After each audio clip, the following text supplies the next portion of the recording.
you will create good content. Idistanda.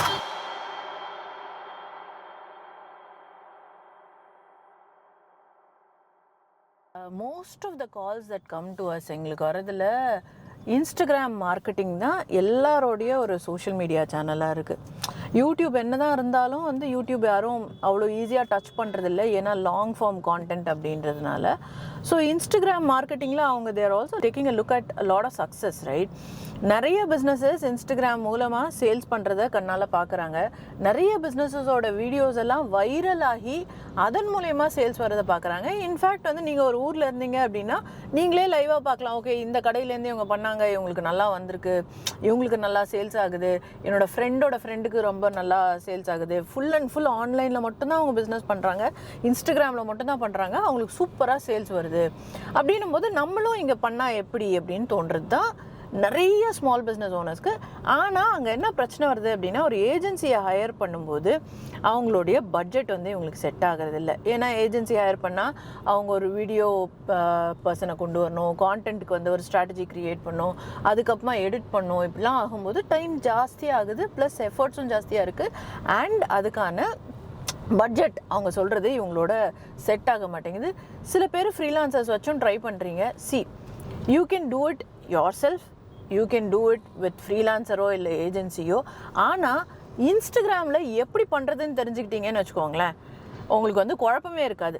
அவங்களுக்கு மட்டும் வருது, எனக்கு மட்டும் ஏன் ரீல் வந்து ரீச் ஆகலை அப்படின்னா உங்களுக்கே அதுக்கான ஆன்சர் வந்து தெரிஞ்சிடும். Okay, let's look at Instagram marketing. எப்படி இன்ஸ்டாகிராமில் சேல்ஸ் வரும் அப்படின்னு. இன்ஃபேக்ட் சேல்ஸ் அப்படின்றது வந்து ஒரு ஃபனலில் கடைசியில் இருக்கிறது தான் நம்ம வந்து சேல்ஸுன்றதை பார்க்கலாம். ஃபஸ்ட்டு வந்து வாட் யூ நீட் இஸ், உங்களோட கான்டென்ட்டை நீங்கள் இன்ஸ்டாகிராமில் போடுறீங்க, அதுக்கு பார்த்துட்டு மக்கள் உங்களை ஃபாலோ பண்ணும், ரைட்? அதுக்கப்புறமா யூ நீட் ரீச். ஒரு கான்டென்ட் போடுறோம் அப்படின்னா அட்லீஸ்ட் ஒரு 500 பேர், 1000 பேர், அப்படியே கொஞ்சம் கொஞ்சமாக போய் ஒரு 4000 பேர், 10,000 பேர், திடீர்னு ஒரு ரீல் வைரல் ஆகும். ஸோ இந்த ரீச்சை எக்ஸ்பெக்ட் பண்ணுவீங்க. இதெல்லாம் ஆனதுக்கப்புறம் என்ன ஆகும் அப்படின்னா என்கேஜ்மெண்ட்னா என்னென்னா, பீப்புள் வில் ஸ்டார்ட் கமெண்டிங். பிபி அப்படின்னு போடுவாங்க இல்லையா, ப்ரைஸ் ப்ளீஸ். இது வந்து நம்மளுக்கு முக்கியமாகுது. இதை வந்து என்கொயரிஸ் அப்படின்றத எடுத்துக்கலாம். அதுக்கப்புறமா தான் சேல்ஸ். இந்த என்கொயரிஸ் எல்லாம் சேல்ஸாக மாறணும். அதுக்கு நம்ம என்ன பண்ணோம் அப்படின்றது. ஓகே, லெட்ஸ் லுக் அட் ஒரு இன்ஸ்டாகிராம் ஆரம்பித்தாச்சு, ஒரு பேஜ் ஆரம்பித்தாச்சு. இந்த இன்ஸ்டாகிராம் பேஜ் ஆரம்பிக்கும் போதே மொதல் கேள்வி என்ன அப்படின்னா, நான் கிரியேட்டர் அக்கௌண்ட்டாக வைக்கிறதா இல்லை பிஸ்னஸ் அக்கௌண்ட்டாக வைக்கிறதா அப்படின்றது தான். சில பேர் ஈவன் ப்ரைவேட் ப்ரொஃபைல்ஸாக கூட இன்ஸ்டாகிராமில் மெயின்டைன் பண்ணுவாங்க. அதை பற்றி நம்ம பேசுவோம்னா, ஒரு பிஸ்னஸ் அப்படின்னா either creative or business account. Creative அக்கௌண்ட்டோட அட்வான்டேஜ் என்னென்னா, இன்ஸ்டாகிராமை பொறுத்த வரைக்கும் ரீல்ஸ் ஆர் த திங் இல்லையா. ஸோ அப்போ ரீல்ஸுக்கு அப்படின்னா மியூசிக் இஸ் வெரி இம்பார்ட்டன்ட்.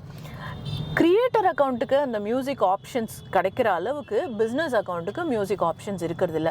அதனாலேயே நிறைய businesses they move into creator account. அதை தவிர வேறு ஏதாவது ஒரு பெரிய அட்வான்டேஜ் இருக்கா அப்படின்னா, தேர் இஸ் நோ பிக் அட்வான்டேஜுங்க. அது ஒன்று தான் மேஜர் அட்வான்டேஜ். அண்ட் நீங்கள் கிரியேட்டர் பிஸ்னஸ் ரெண்டுத்துக்குமே பார்த்தீங்கன்னா இன்சைட்ஸ்னு ஒரு இடம் இருக்கும். இன்சைட்ஸில் you can go and see analytics. உங்கள் இன்ஸ்டாகிராம் எப்படி பர்ஃபார்ம் ஆகுது, எத்தனை பேர் ரீச் ஆகிருக்கீங்க, என்ன மாதிரியான பீப்புளை ரீச் ஆகிருக்கீங்க, எந்த ஊர்லெல்லாம் வந்து உங்களோட கான்டென்ட்டை பார்க்குறாங்க, என்கேஜ்மெண்ட் எப்படி நடக்குது, இந்த பர்டிகுலர் ரீல் போட்டதுனால உங்களுக்கு எவ்வளோ ஃபாலோவர்ஸ் வந்திருக்காங்க, இப்படியான பல விஷயங்களை நீங்கள் இந்த அனாலிட்டிக்ஸ் மூலமாக பார்க்கலாம். இதை இன்ஸ்டாகிராம் இன்சைட்ஸ்ன்னு சொல்லுவாங்க, ரைட்டா? ஸோ இது கிரியேட்டர் அக்கௌண்ட்டுக்கும் பிஸ்னஸ் அக்கௌண்ட்டுக்கும் கிடைக்கும். நீங்கள் எது சூஸ் பண்ணாலும் ஓகே சூஸ் பண்ணியாச்சு. இப்போது நான் கான்டென்ட் க்ரியேட் பண்ணணும். எப்படி நான் கான்டென்ட்டை க்ரியேட் பண்ண ஸ்டார்ட் பண்ணலாம் அப்படின்னா, லெட்ஸ் அஸ்யூம் தட் நீங்கள் ஒரு ஜுவல்லரி பிஸ்னஸ் வச்சுருக்கீங்க. ஓகே, ஒரு இமிடேஷன் ஜுவல்லரி பிஸ்னஸ் வச்சுருக்கீங்க. அப்போது ஒரு கடையும் வச்சுருக்கீங்க. கடை வச்சுருந்தா ஒரு மேஜர் அட்வான்டேஜுங்க. ஏன்னா இப்போ நிறைய பேருக்கு ஒரு பயம் ஒன்று இருக்குது. ஓகே, இவங்க ஆன்லைனில் மட்டும்தான் இருக்காங்க அப்படின்னா நம்மளை ஏமாற்றிடுவாங்களோ அப்படின்னு. ஸோ ஒரு கடை அப்படின்னு வச்சுருக்கும் போது அது ஒரு major advantage that people are looking in. Okay, இவருக்கு கடை இந்த ஊரில் தான் இருக்குது, ஏதாவது ஒன்றுனா போய் இவங்களை போய் பிடிச்சிக்கலாம் அப்படின்ற ஒரு இதுனாலையும் உங்களுக்கான ரீச் வந்து அதிகமாகிறதுக்கு சான்சஸ் இருக்குது. So if you have a கடை அப்படின்னா well and good. So let us just work on. உங்களுக்கு வந்து ரீல்ஸ் க்ரியேட் பண்ணுமா இல்லை இமேஜஸ் க்ரியேட் பண்ணுமா அப்படின்ற கேள்விக்கு always use all formats on Instagram, right? Instagram இன்ஸ்டாகிராமில் நிறைய டைப் ஆஃப் ஃபார்மேட்ஸ் இருக்குது. சிங்கிள் இமேஜஸ் போடலாம், மல்டிபிள் இமேஜஸ் போட்டால் அதை கரவுசல்னு சொல்லுவாங்க. அந்த மல்டிபிள் இமேஜஸ்லேயே மல்டிபிள் வீடியோஸாக கூட நீங்கள் போடலாம். நெக்ஸ்ட்டு பார்த்தீங்க அப்படின்னா videos, right, which is reels. Reels அப்படின்னா வந்து ஒரு 1.5 நிமிஷம் வரைக்கும் நம்மளால் கான்டென்ட் க்ரியேட் பண்ண முடியும். நெக்ஸ்ட்டு ஸ்டோரிஸ்னு ஒன்று இருக்குது. அங்கே நீங்கள் என்ன போட்டாலும் 24 மணி நேரம் வரைக்கும் அந்த ஸ்டோரிஸ் வந்து இருக்கும். இந்த எல்லா ஃபார்ம்ஸ் ஆஃப் கான்டென்ட்டையும் லைவ் மறந்துட்டேன், லைவும் நீங்கள் போகலாம், லைவாக போய் நேரடியாக அவங்களோட ஆடியன்ஸோடு பேசலாம். இந்த எல்லா ஃபார்ம் ஆஃப் கான்டென்ட்டையும் நீங்கள் யூஸ் பண்ணுறது தான் இன்ஸ்டாகிராம் விரும்பும். ஆனால் இந்த ஃபார்ம்லலாம் ரொம்ப ஷார்ட்டாக டெஃபினட்டாக ஒர்க் ஆகும் அப்படின்னா ரீல்ஸ் ஒர்க் ஆகுது, ரைட்? அப்போ ரீல்ஸ் ஏன் பெஸ்ட்டாக ஒர்க் ஆகுது அப்படின்னு யோசிச்சோன்னா, reel is the only form of content where video அப்படின்றதுனால உங்களால் வந்து ஒரு மோஷனில் இருக்கிறதுனால கண்டென்ட் வந்து யூஸ்வலாக எங்கேஜிங்காக இருக்கும், ரைட்? அது மட்டும் இல்லாமல் ரீல்ஸுக்குன்னு ஒரு தனி அல்காரிதம் இருக்குங்க. அல்காரிதம் எப்படின்னா யாரை போய் இது சேரும், ரைட், எவ்வளோ பேரை இது போய் சேரும் அப்படின்றத டிசைட் பண்ணுறதுக்காக இன்ஸ்டாகிராம் யூஸ் பண்ணுற ஒரு ஃபார்முலான்னு வச்சுக்கோங்களேன், ரைட்? அப்போது ரீல்ஸுக்குன்னு தனி அல்காரிதம் இருக்குது. என்ன அப்படின்னா, மோஸ்ட்லி நீங்கள் கரவுசல்ஸோ இல்லை இமேஜோ ஏதோ ஒன்று போட்டிங்கன்னா மோஸ்ட்லி அது உங்களுடைய ஃபாலோவர்ஸை தான் போய் சேரும். உங்களுக்கு ஆல்ரெடி ஃபாலோவர்ஸ் கம்மியாக இருக்காங்கன்னு வச்சுக்கோங்களேன், 1000க்கும் கம்மியாக தான் இருக்காங்க அப்படின்னா, அந்த டைமில் நீங்கள் ரீல்ஸ் போட்டிங்க அப்படின்னா மோஸ்ட்லி ரீல்ஸ் வந்து உங்களோட ஃபாலோவர்ஸையும் தாண்டி போகிற கேப்பபிலிட்டிஸ் ரீல்ஸுக்கு தாங்க இருக்குது. ஸோ அதனால தான் நிறைய பேர் ரீல்ஸ் மட்டுமே போட்டு க்ரோ ஆகுறாங்க, ரைட்டா? ஸோ அப்போது யூ ஸ்டார்ட் க்ரியேட்டிங் ரீல்ஸ். அதுக்காக ஃபோட்டோஸ் போடாமல் இருக்காதீங்க, ஃபோட்டோஸ் டெஃபினட்டாக யூஸ் பண்ணுங்கள். ஸோ ரீல்ஸ் க்ரியேட் பண்ணும்போது இந்த ரீல்ஸோட ஃபஸ்ட்டு 3 செகண்ட்ஸ் தான் வந்து ரொம்ப முக்கியம், ரைட்டாக? ரீல்ஸ் எல்லாரும் இப்படி ப்ரௌஸ் பண்ணிகிட்டே போகிறாங்க. அப்போ ப்ரௌஸ் பண்ணிகிட்டு இருக்கும்போது சில ரீல்ஸை நம்ம நிறுத்தி பார்க்குறோம், சில ரீல்ஸை அப்படியே வந்து ஸ்கிப் பண்ணிட்டு போயிட்டே இருக்கும். ஸோ அப்போது பவர் எங்கே இருக்குது அப்படின்னா இந்த தம்பில் இருக்குது. உங்களோட ஆடியன்ஸ்க்கு அவங்க தான் டிசைட் பண்ணுறாங்க உங்கள் ரீல் ஒர்க் ஆகுதா இல்லையான்ட்டு. ஸோ அதில் ஃபஸ்ட்டு 3 செகண்ட்ஸை வந்து ஹுக் அப்படின்னு சொல்லுவோம். ஹுக்குன்னா அப்படியே ஒரு கொக்கி போட்டு உங்களை இழுக்கிற மாதிரி இருக்கணும் அந்த மொதல் 3 செகண்ட்ஸ். யூஸ்வலி அந்த ஹுக் என்னென்னா, உங்ககிட்ட இந்த விஷயத்த மட்டும் யாருமே சொல்ல மாட்டாங்கங்க, நான் சொல்கிறேன் அப்படின்ற மாதிரியோ, இல்லை வந்து ஒரு ஷாக்கிங்கான ஒரு ஃபேக்டை பற்றியோ, இல்லை ஒரு இன்ட்ரெஸ்டிங்கான விஷயம். இந்த டைம்லலாம் ஹுக் எப்படி இருக்குது அப்படின்னா, ஒரு மாடு ஒருத்தரை எட்டி விடுற மாதிரி அவர் வந்து கடையில் விழுந்து ஒரு விஷயத்தை பற்றி பேசுகிற மாதிரிலாம் வந்து ஹுக்காக காட்டுறாங்க, ரைட்? ஸோ இந்த மாதிரி பல விஷயங்களை நீங்கள் ஹுக்காக எடுத்துக்கலாம். So that you can stop the scroll. இதை வந்து ஸ்க்ரோல் ஸ்டாப்பிங் ரீல்ஸ்ன்னு சொல்லுவாங்க. இந்த ஒரு விஷயத்தை பண்ணிட்டீங்கன்னா நின்று உங்கள் ரீலை முழுசாக பார்த்துட்டு போவாங்க. ரீலோட ஒரு அட்வான்டேஜ் என்ன, எத்தனை செகண்ட்ஸுக்கு இது இருக்குதுன்னு தெரியாது. ஸோ அதனால் இது எவ்வளோ பெரிய ரீலு எவ்வளோ சின்ன ரீலுன்றது யாருக்கும் தெரியாது. ஸோ மோஸ்ட்லி பார்த்து முடிச்சுருவாங்கன்னு வச்சுக்கோங்களேன். இதுக்கப்புறமா சொல்கிறதெல்லாம் உங்களுடைய புத்திசாலித்தனவங்க. கண்டென்ட்டு ரீச் ஆகலை, ஓகே, இது எல்லாருக்கும் ஒரு கேள்வி இல்லை. கண்டென்ட் ரீச்சே ஆக மாட்டேங்குதுங்க, என்னன்னே தெரியல, ஆல்காரிதம் எனக்கு எதிராக சதி பண்ணுது, இல்லை என்னுடைய ஏஜென்சி வந்து சரியில்லை, அவங்க கரெக்டான டைமுக்கு போஸ்ட் பண்ணல, இப்படின்னு சின்ன சின்ன விஷயங்கள் எத்தனையோ நம்ம சொல்லிகிட்டே இருக்கலாம். கண்டென்ட் வந்து ரீச் ஆகாததுக்கான காரணம், மோஸ்ட்லி கண்டென்ட்டோட ரீச் ஆகாததுக்கான காரணம் என்ன அப்படின்னு பார்த்தீங்கன்னா, உங்களுடைய ஆடியன்ஸ்க்கு நீங்கள் சொல்கிற விஷயம் பிடிக்கலை, right? So it is very very clear. பிடிச்சா மாதிரி எப்படி பண்ணுறது? நானும் ரீல் போட்டு தான் இருக்கேன், நானும் ஃபோட்டோ போட்டு தான் இருக்கேன் அப்படின்னா பிடிச்சா மாதிரி எப்படி பண்ணுறது அப்படின்னா, first write down your ideal customer. இதை வந்து கஸ்டமர் பர்சனான்னு சொல்லுவாங்க. So you talk about, okay, இவருடைய பேர் என்ன, இவருடைய ஊர் என்ன, இவர் எவ்வளோ சேலரி ஏர்ன் பண்ணுறாரு, இவர் ஆன்லைனில் இன்ஸ்டாகிராமில் என்னென்ன விஷயங்கள் எல்லாம் இவர் பார்ப்பார், இவருக்கு இந்த க்ளோதிங் தானே ஜுவல்லரி தானே நான் பண்ணுறேன், அப்போது இந்த ஜுவல்லரியில் வந்து எந்த மாதிரியான ஜுவல்லரி பிடிக்கும், இமிட்டேஷன் ஜுவல்லரியிலே வந்து கொஞ்சம் ரொம்ப ஹெவியாக போடுற மாதிரியான ஆளா, இல்லை வந்து டெய்லி ஆஃபீஸ் வேருக்கு வந்து வேணும் அப்படின்ற மாதிரி பார்க்குற ஆளா. ஸோ இப்போ வந்து உங்களுடைய ஜுவல்லரி யூஸ்வலி வந்து ஒரு பீஸே நீங்கள் எடுத்துக்கிட்டீங்க அப்படின்னா வந்து இட்ஸ் கோல்ட் பிளேட்டுன்னு வச்சுக்கோங்களேன். ஸோ ஒரு பீஸே எடுத்துக்கிட்டீங்க அப்படின்னா அந்த 500 ரூபாய் 600 ரூபாய் இல்லை 1000 ரூபாய் அப்படின்னு கூட இருக்கும். ஸோ அப்போது அவ்வளோ இது கொடுத்து டெய்லி வேருக்கு ஒரு ஜுவல்லரி வாங்கணும் அப்படின்னா அவங்களுடைய இன்கம் லெவல் எப்படி இருக்கும், அவங்க யாரெல்லாம் இன்ஸ்டாகிராமில் ஃபாலோ பண்ணுவாங்க, எந்த மாதிரியான ஃபேஷன் இன்ஃப்ளூயன்சர்ஸ் இருக்காங்க, ஸோ மோஸ்ட்லி எந்த ஊரை சேர்ந்தவங்க, இவங்க எல்லாம் மெட்ரோ மாதிரியான ஊர்களை சேர்ந்தவங்களா, இல்லாட்டி maybe Tier 2 cities, Madurai, Coimbatore, இல்லை திருச்சி, திருநெல்வேலி இந்த மாதிரியான ஆட்களா, இல்லை ஒரு மாஸ் ஆடியன்ஸா அப்படின்ற மாதிரி பார்த்துக்கோங்க. இப்போது உங்களுடைய கஸ்டமரை நீங்கள் தெளிவாக புரிஞ்சு வச்சுட்டீங்க. அவருக்கு என்ன பிடிக்கும், என்ன பிடிக்காது, என்ன மாதிரியான ரீல்ஸை பார்ப்பாங்க, என்ன மாதிரியான இன்ஃப்ளூயன்சர்ஸை யூஸ்வலாக பார்ப்பாங்க, எல்லாம் தெரிஞ்சு போச்சு. இப்போது அந்த இன்ஃப்ளூயன்சர்ஸ்லாம் என்ன மாதிரியான கான்டென்ட் க்ரியேட் பண்ணுறாங்கன்னு பாருங்கள். உங்களுடைய காம்படிட்டர்ஸ்லாம் என்னென்ன மாதிரி கான்டென்ட் க்ரியேட் பண்ணுறாங்கன்னு பாருங்கள். எதெல்லாம் அவங்களுக்கு வைரலாக போகுதுன்னு பாருங்கள். எந்த மாதிரியான கான்டென்ட்டுக்கெல்லாம் நெகட்டிவ் கமெண்ட்ஸ்லாம் வருதுன்னு பாருங்கள். இப்படின்னு பார்த்த உடனே இப்போது உங்களுக்கு இன்ஸ்பிரேஷன்ஸ் எடுப்பீங்க. இந்த இன்ஸ்பிரேஷன் தான் உங்களுக்கு ரெஃபரன்ஸ். கரெக்டாக? ஸோ அப்போ எந்தெந்த வீடியோலாம் உங்களுக்கு வந்து இன்ஸ்டாகிராமில் நல்லா தோணுதோ கீழே வந்து இப்படி ஃப்ளாக் மாதிரி ஒரு இது இருக்கும், சேவ் பட்டன் அப்படிம்பாங்க. சேவ் பண்ணி வச்சுக்கோங்க.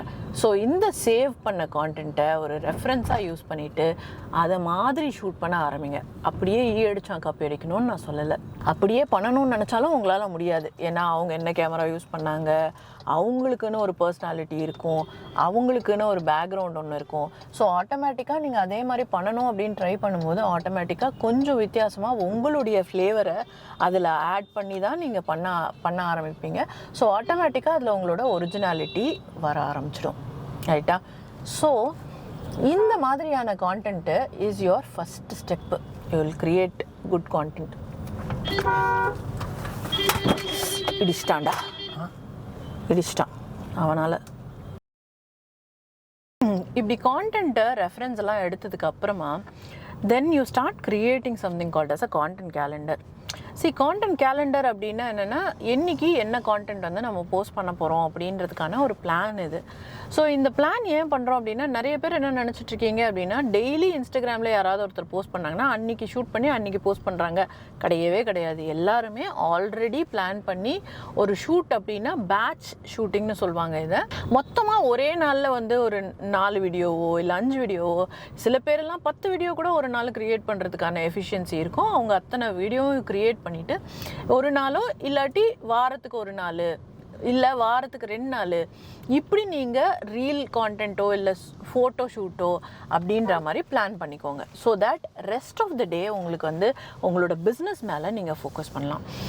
இப்படி பேட்ச் கான்டென்ட் க்ரியேட் பண்ணிவிட்டு அதை கேலண்டரில் போட்டு என்றைக்கு நான் என்ன தேதிக்கு நான் என்ன போஸ்ட் பண்ண போகிறேன், இதுக்கான கேப்ஷன், அதாவது இன்ஸ்டாகிராம் ரீல் மேலே இருக்குன்னா கீழே வந்து ஒரு டிஸ்கிரிப்ஷன் மாதிரி வரும்ல, அதை கேப்ஷன்னு சொல்லுவாங்க.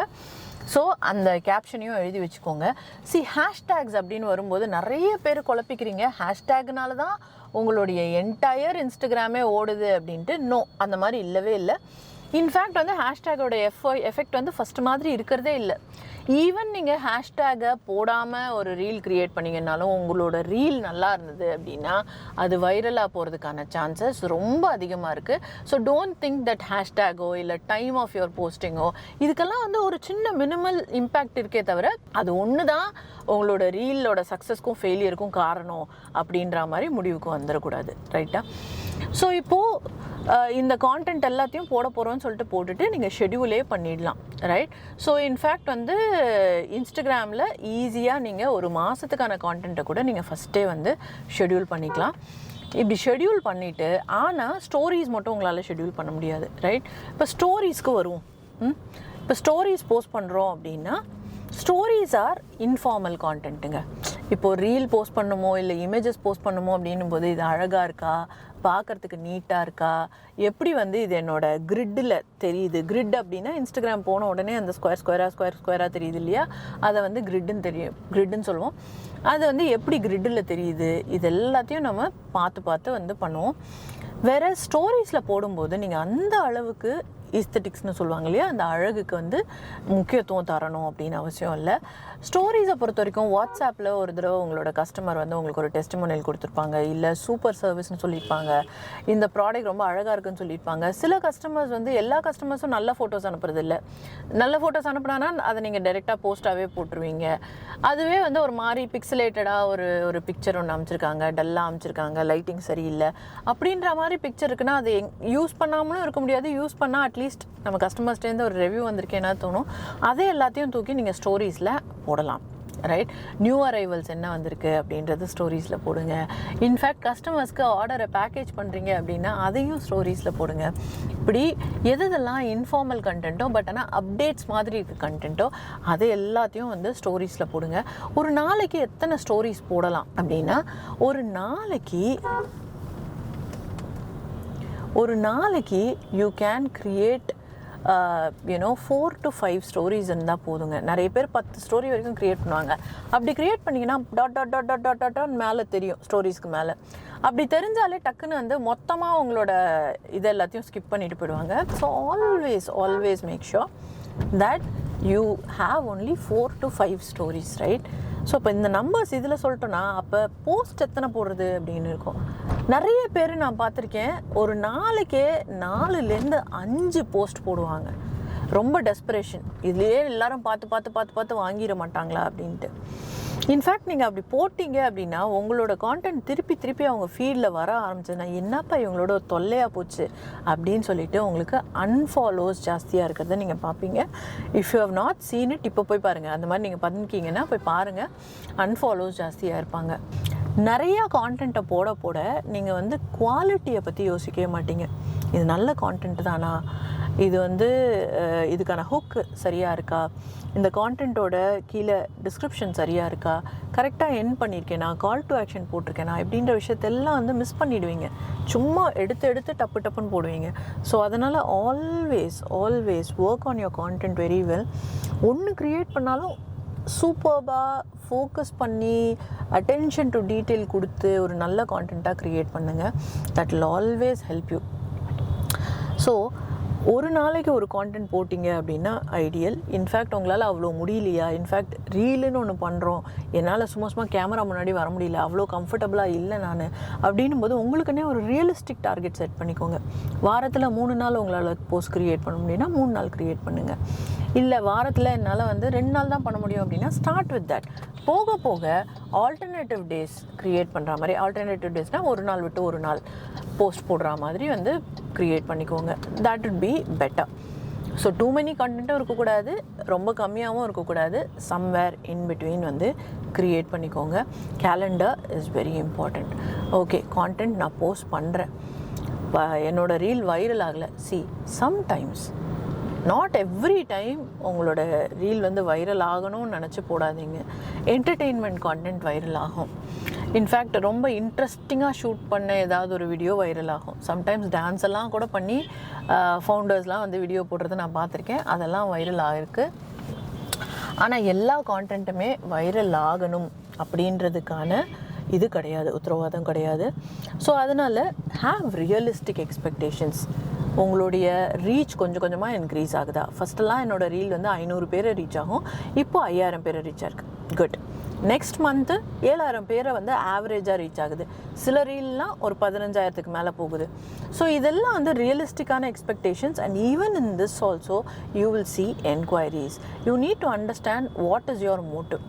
எனக்கு அதிகம் பேரை ரீச் பண்ணுமா, அதிகம் லைக்ஸ் வரணுமா, இல்லை அதிகம் சேல்ஸ் வரணுமா அப்படின்றது முக்கியம். The more targeted you go, the better you get sales. டார்கெட்டடாக சரியான ஆடியன்ஸ்க்கு மட்டுமே உங்களோட ரீல்ஸ் போச்சு அப்படின்னா உங்களுக்கு சேல்ஸ் இன்க்ரீஸ் ஆகும். சேல்ஸ் தானே எல்லாருக்கும் முக்கியம். ஸோ அதனால் அப்போ டார்கெட்டடாக நான் எப்படி பண்ணுறது அப்படின்னா, நீங்கள் யாருக்காக கண்டென்ட் க்ரியேட் பண்ணுறீங்களோ ஆட்டோமேட்டிக்காக அந்த கண்டென்ட் யாரோட ரிலேட் ஆகுதோ அவங்களுக்கு தான் போய் சேரும். So don't worry about it. நீங்கள் க்ரியேட் பண்ண அந்த கஸ்டமர் பர்சோனா தான் உங்களுக்கு இந்த இடத்துல ஹெல்ப் பண்ணும்.